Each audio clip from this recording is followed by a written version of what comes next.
Presidente Fedriga, oggi il Friuli di Venezia Giulia è capitale della cultura grazie a questo premio che compie 50 anni a questa straordinaria famiglia di imprenditori.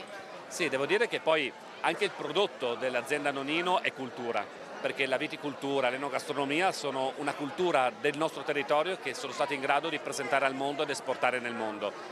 E questo premio poi ha questo carattere particolare, oltre ovviamente i nomi che riescono sempre a portare al premio, ma anche la capacità di confronto. Cioè il premio non vuole raccontare delle verità, ma un dialogo, soprattutto anche vista la situazione internazionale che stiamo vivendo, penso che sia veramente un momento di anche approfondimento molto importante.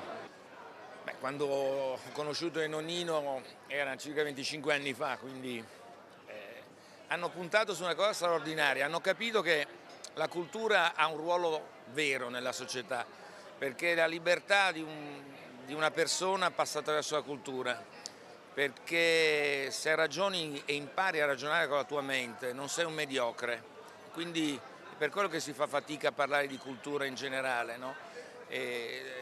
Non è nozionismo, non è la lettura di un libro, è qualcosa di molto più ampio e loro l'hanno capito 50 anni fa.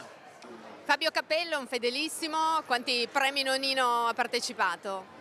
Ma ho perso il conto, però è sempre una festa, una cosa bellissima venire qua e sentire quello che hanno da dirci i premiati, che sono sempre premiati di grandissimo livello, a livello mondiale, visto il successo che hanno dopo aver ricevuto questo premio. Per cui una cosa fantastica, io come friuliano giuliano tornare sulla mia terra e vedere della gente così brava, capace di trasmettere, oltre che il prodotto come grappa, ma anche qualche cosa a livello intellettuale.